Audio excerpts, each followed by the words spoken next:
Hello दोस्तों, आज हम हमारा नया टॉपिक नेम रिएक्शन का शुरू करने वाले हैं, जिसमें आज हम नई रिएक्शन पर बात करेंगे। तो आज हम जो रिएक्शन पढ़ने वाले हैं उसका नाम है राइमर-टीमन रिएक्शन, जो आपने क्लास 12th में पढ़ी होगी। राइमर-टीमन रिएक्शन। देखिए, राइमर-टीमन रिएक्शन होता क्या है। इसमें क्या होता है, फिनोल की रिएक्शन होती है विथ प्रेजेंस ऑफ बेस और क्लोरोफॉर्म के साथ में, और इसमें जो हमारा प्रोडक्ट बनता है उसका नाम होता है सैलिसिलिल्डिहाइड। इस रिएक्शन में आपको जो प्रोडक्ट है वो आपको नाम से याद रखना है, क्योंकि इस रिएक्शन में जब भी आप कभी आपसे कोई इंटरव्यू में वगैरह पूछ रहे कि राइमर-टीमन रिएक्शन में क्या प्रोडक्ट बनता है, तो सीधा सीधा क्या बोलना है उसको, सैलिसिलिल्डिहाइड। यहाँ पर देखिए एक प्रोडक्ट और बनता है जिसको हम बोलते हैं सैलिसिलिक एसिड। वो कब बनता है, जब हम क्लोरोफॉर्म की जगह पर हम लेंगे CCl4, यानी कि जब हम क्लोरोफॉर्म की जगह पर अगर हम CCl4 का यूज लेते हैं तब वहां पर क्या बनता है, हमारा सैलिसिलिक एसिड बनता है। मतलब फिनोल तो लेना ही है और साथ में बेस तो लेना ही है, ये दोनों तो रहेंगे। बस अगर हम क्लोरोफॉर्म को ले लेंगे तो क्या बन जाएगा, सैलिसिलिल्डिहाइड, और अगर CCl4 को ले लेंगे उसकी जगह पे कार्बन टेट्राक्लोराइड को ले लेंगे तो वहां पर क्या बन जाएगा, सैलिसिलिक एसिड बन जाएगा। और अगर क्लोरोफॉर्म को लेंगे तो क्या बनेगा, सैलिसिलिल्डिहाइड। देखिए, जैसे कि मैं आपको बता देता हूँ, जैसे लिख के बताता हूँ कि क्या हो रहा है। फिनोल की रिएक्शन होगी with presence of base NaOH या फिर KOH, कुछ भी ले लो, साथ में क्या लेंगे हम, क्लोरोफॉर्म। अगर आपने यहाँ पर क्लोरोफॉर्म लिया है ना, तो यहाँ पर आपको क्या मिलेगा, सैलिसिलिल्डिहाइड मिलेगा। ये होता है सैलिसिलिल्डिहाइड का फॉर्मूला। काफी इजी है, कोई ज्यादा टफ नहीं है। फॉर्मूला क्या है, ऑर्थो पर CHO लगाना है खाली आपको, एल्डिहाइड ग्रुप, और इसको आप यू भी बना सकते हो, ये भी मिलता है। एक ऑर्थो पर एल्डिहाइड होता है, एक इस टाइप ऑर्थो पर भी एल्डिहाइड या फिर पैरा पर भी एल्डिहाइड ग्रुप लगा हो सकता है। इसे हम सैलिसिलिल्डिहाइड, मतलब इसे हम सैलिसिलिल्डिहाइड बोले, इसे भी हम बोलेंगे सैलिसिलिल्डिहाइड। मतलब ये इस टाइप का प्रोडक्ट हमारा बनता है। अगर हम इस क्लोरोफॉर्म की जगह पर CCl4 को ले लेते हैं तब हमारा प्रोडक्ट जो होता है वो चेंज हो जाएगा, और वो क्या बनेगा, सैलिसिलिक एसिड बनेगा। यहाँ पर OH, यहाँ पर क्या लग जाएगा, COOH, यानी कि यहाँ पर क्या लग जाएगा, एसिडिक ग्रुप लग जाएगा। इसे हम बोलते हैं सैलिसिलिक एसिड, सैलिसिलिक एसिड। अगर यहाँ पर क्लोरोफॉर्म को हमने लिया है तो वो क्या बनाएगा, सैलिसिलिल्डिहाइड। ठीक है, तो अब आपको ये रिएक्शन समझ में आ गया होगी। राइमर-टीमन रिएक्शन क्या होती है, फिनोल की रिएक्शन होती है विद प्रेजेंस ऑफ बेस और क्या, क्लोरोफॉर्म के साथ में क्या बनाता है, सैलिसिलिल्डिहाइड बनाता है। अगर हम क्लोरोफॉर्म की जगह कार्बन टेट्राक्लोराइड को ले लेंगे तो वो क्या बना देगा, सैलिसिलिक एसिड बना देगा। तो चलिए अब हम इसका मैकेनिज्म पढ़ते हैं, क्योंकि मेन तो मैकेनिज्म ही है, मेन होगा हमारा। तो कैसे क्या रिएक्शन हो रही है वो हमें पता होना चाहिए, वो हमें कौन बताएगा, मैकेनिज्म बताएगा। तो चलिए हम इसका मैकेनिज्म शुरू करते हैं। तो देखिए मैकेनिज्म में क्या होता है, ये हो गया हमारा मैकेनिज्म क्या होता है, सबसे पहले ये होता है हमारा फिनोल। देखिए, आप जब भी आप बेंजीन बनाए तो थोड़ा सही से बनाए, क्योंकि आप केमिस्ट्री पढ़ रहे हैं और आपको केमिस्ट्री की रेस्पेक्ट करना आना चाहिए। ये हमारा बेंजीन हो गया, ठीक है, मतलब फिनोल हो गया, सॉरी। ये फिनोल किससे रिएक्शन करता है, बेस के साथ में रिएक्शन करता है, ठीक। और अब मैं आपको एल्डोल कंडेंसेशन में मैंने आपको बताया था, वहाँ पे मैंने आपको बताया था कि जब भी आपको कहीं बेस दिख रहा है और अगर आप मतलब बेस रिएक्शन करने आ रहा है, एसिड भी रिएक्शन करने आ रहा है, तो आपको हमेशा देखना है, जैसे कि यहाँ पर देखिए बेस रिएक्शन करने हैं, आपको यहाँ पर देखना है कोई एसिडिक हाइड्रोजन है तो नहीं है। अगर एसिडिक हाइड्रोजन वहाँ पर है तो वहाँ पर कौन सी रिएक्शन होगी, एसिड बेस रिएक्शन हो जाएगी। क्योंकि वो क्यों होगी, क्योंकि देखिए ऑर्गेनिक में क्या होता है, एसिड बेस रिएक्शन जो होती है सबसे ज़्यादा फास्टर होती है और सबसे ज़्यादा अच्छी होती है, क्योंकि मतलब वो सबसे ज़्यादा अच्छी होती है, सबसे फास्ट रिएक्शन होती है, वो जल्दी रिएक्शन हो जाएगी। इसलिए यहाँ पर अगर यहाँ पर बेस है, अगर यहाँ पर कोई एसिडिक हाइड्रोजन प्रेजेंट होगा तो कौन सी रिएक्शन हो जाएगी, एसिड बेस रिएक्शन हो जाएगी, वरना नहीं होगी। अब आप यहाँ पर देखेंगे, यहाँ पर बेस तो हो ही गया, ले ही है, बेस लिया है हमने। अब आपको यहाँ पर देखना है कोई एसिडिक हाइड्रोजन प्रेजेंट है तो नहीं है। तो यहाँ पर देखिए जो हाइड्रोजन है वो हमारा कौन सा हाइड्रोजन है, एसिडिक हाइड्रोजन है। कैसे है, तो वो देखिए मैं आपको बताता हूँ। यहाँ पर ये हमने बेंजीन लिया है, उसके ऊपर हमारा एल्कोहलिक ग्रुप है। हम जानते हैं कि ऑक्सीजन के ऊपर क्या होते हैं, लोन पेयर, और इनका कौन सा इफेक्ट होता है, प्लस एम, जो हम जीओ से हम पढ़ चुके हैं मेसोमेरिक इफेक्ट में। प्लस एम इफेक्ट से देगा ये, तो इसके पास क्या होगी, इलेक्ट्रॉन की कमी होगी, इसको पॉजिटिव चार्ज आएगा, और इसके ऊपर जब पॉजिटिव चार्ज आएगा तो ये क्या करेगा, इस हाइड्रोजन के साथ से इलेक्ट्रॉन को खींचेगा अपनी तरफ, और जब ये हाइड्रोजन से इलेक्ट्रॉन अपनी तरफ खींचेगा तो हाइड्रोजन यहाँ से क्या होगा, इजीली H+ के फॉर्म में निकल सकता है, रिमूव हो सकता है यहाँ से इजीली। तो ये हमारा H+ के फॉर्म में रिमूव हो रहा है, मतलब ये कौन सा हाइड्रोजन है हमारा, एसिडिक हाइड्रोजन है। तो यानी कि यहाँ पर एसिडिक हाइड्रोजन प्रेजेंट है। तो यहाँ पर कौन सी रिएक्शन होगी, एसिड बेस रिएक्शन हो जाएगी। तो यहाँ पर ये H+ को निकाल देगा NaOH, और यहाँ पर क्या बना देगा, ये फिनॉक्साइड आयन बना देगा।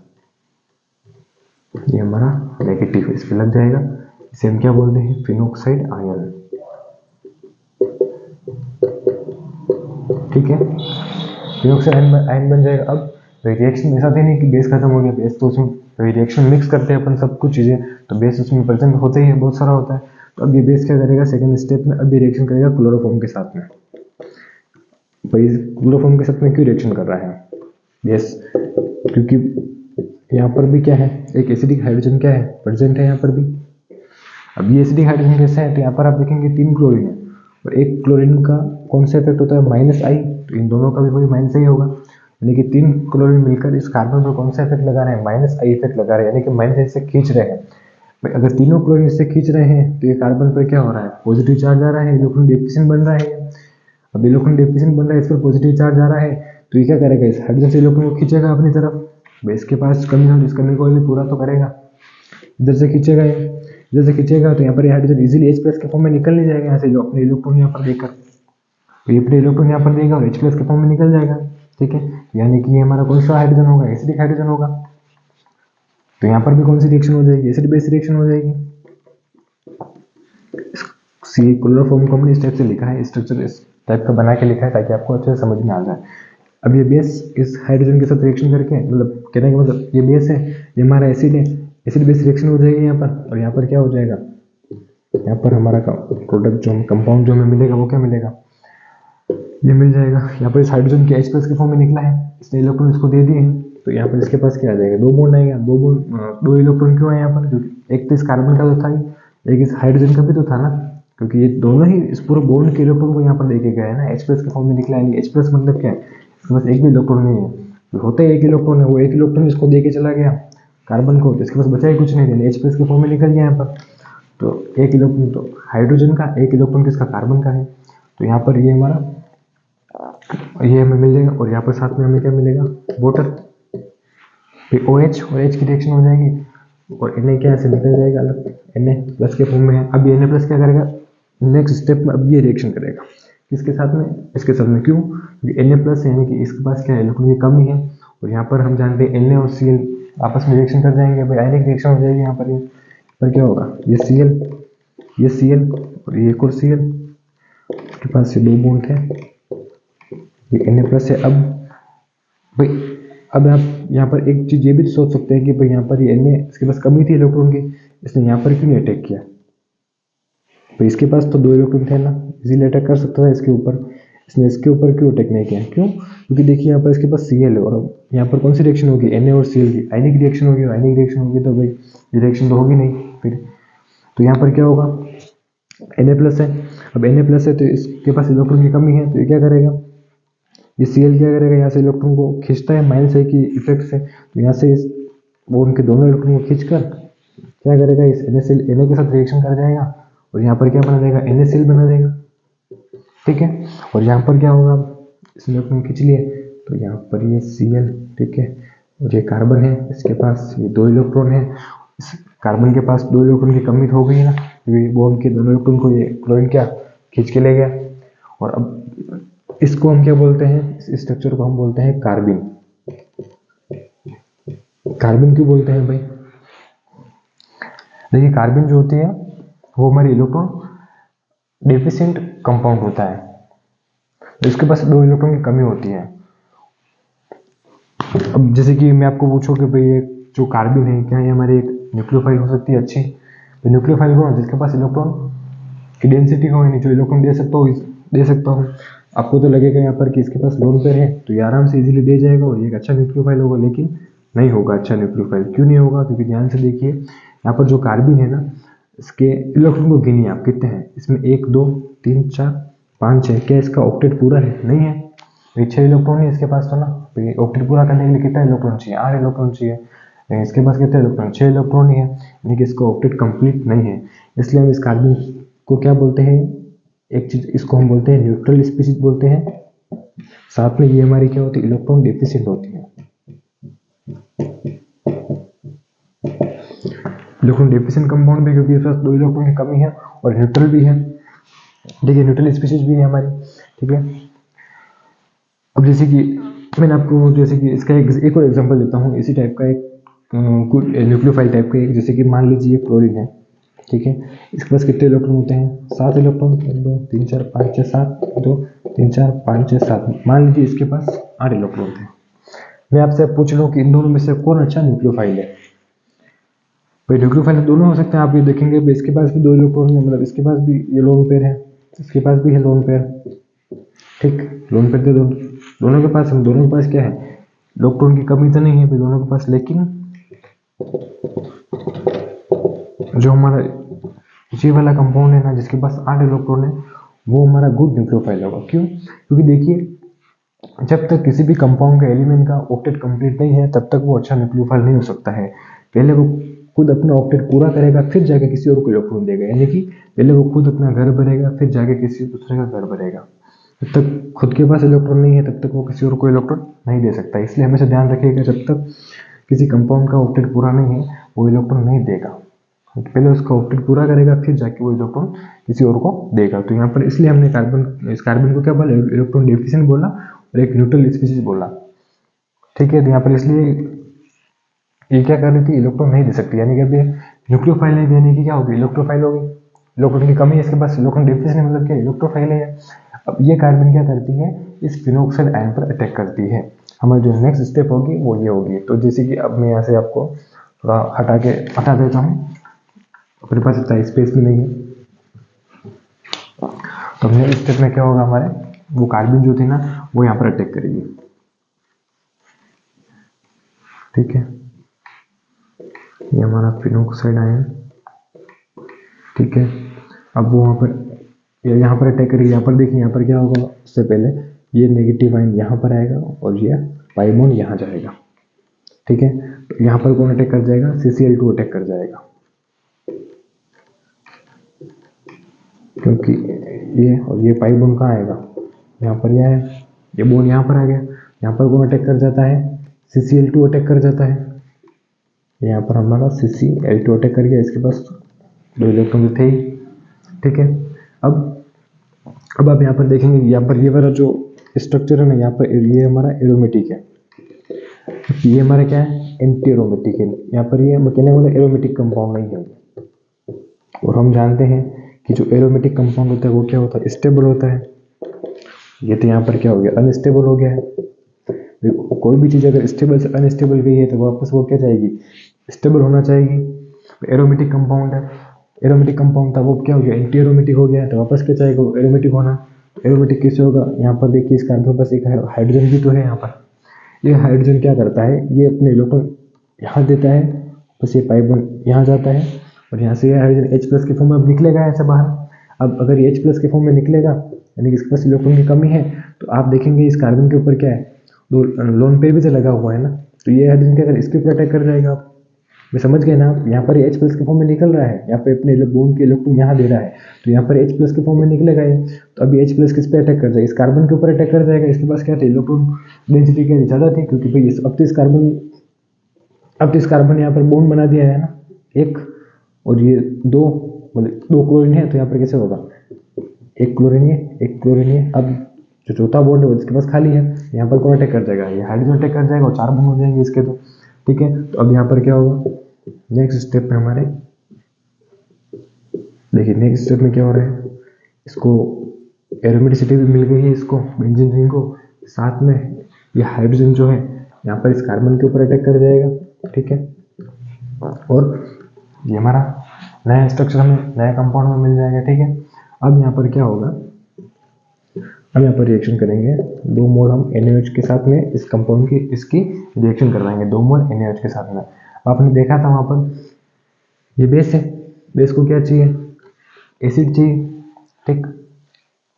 बेस को क्या चाहिए, एसिड चाहिए। तो यहाँ पर क्या होगा, ये बेस इस एसिडिक हाइड्रोजन के साथ में अटैक करेगा, और इस H को निकाल देगा और उसके बाद इस पर क्या बचेगा, 2 सोडियम के मोल बचेंगे, इन 2Na बचेगा। 2Na क्या करेगा, इन दोनों सेल के साथ रिएक्शन करेगा और NaCl के फॉर्म में बाहर निकल जाएगा। ठीक है, और यहाँ पर अब क्या बन जाएगा, यहाँ पर अब क्या हो जाएगा, ये ऑक्सीजन पर नेगेटिव चार्ज। ठीक है, और यहाँ पर अब सॉरी मैं आपको एक चीज बताना भूल गया इसमें।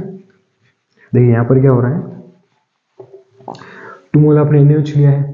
ठीक है, 2 मोल NaOH लिया है। तो अब देखिए यहाँ पर क्या होगा, हमने जैसे कि यहाँ पर देखा था कि ये Cl जो हमने बनाया था सेकंड स्टेप में हमारे, उसमें क्या था, Na अटैक करने आया था, Na प्लस वो क्या कर रहा था, इसमें Cl के साथ में रिएक्शन करके NaCl बना रहा था और फिर कार्बन दे रहा था हमें। तो यहाँ पर भी वही होगा, यहाँ पर क्या करेंगे, 2 Na है, वो दो, यहाँ पर भी 2 Cl लगेंगे, दोनों Cl से रिएक्शन करके क्या करेंगे, यहाँ से Cl को निकाल देंगे, यानी कि 2 NaCl यहाँ से निकल जाएगा, कहने का मतलब। और यहाँ पर अब क्या बनेगा,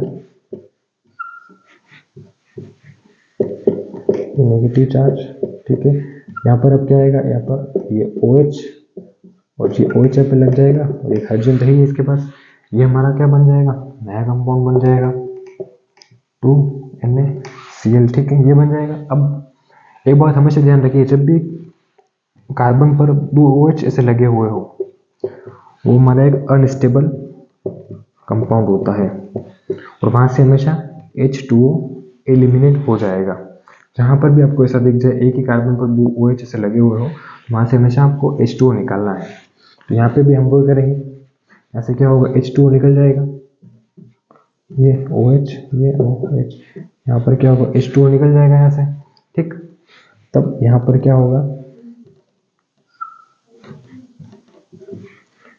ये इसको थोड़ा मैं इधर लिख लेता हूँ, अनस्टेबल। ठीक, यहाँ पर ये ऑक्सीजन के ऊपर नेगेटिव चार्ज और यहाँ पर H2O निकल चुका है, तो यहाँ पर क्या होगा, ये CHO ये बचेगा,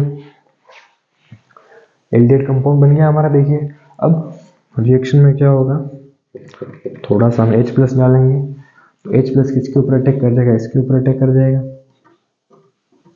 ठीक है, तो यहाँ पर ये क्या बन जाएगा, OH, ये CHO, ये हमारा क्या मिल गया, हमें हमारा प्रोडक्ट मिल गया सिलेल्डिहाइड, ये मिल गया हमें हमारा प्रोडक्ट। ठीक है, तो अब आपको समझ में आ गया होगा कैसे क्या रिएक्शन हो रही है। देखिए मैं आपको वापस समझा देता हूँ क्या हुआ रिएक्शन में हमारे। सबसे पहले देखिए जो बेस था हमारा, उसने किस पर अटैक किया, इस फिनोल पर अटैक किया। बेस को कौन चाहिए, एसिडिक हाइड्रोजन, तो यहाँ पर ये हमारा जो हाइड्रोजन वो क्या हमारा मोर एसिडिक है, तो यहाँ पर ये इसके साथ अटैक करके इसने फिनोक्साइड आयन बनाया।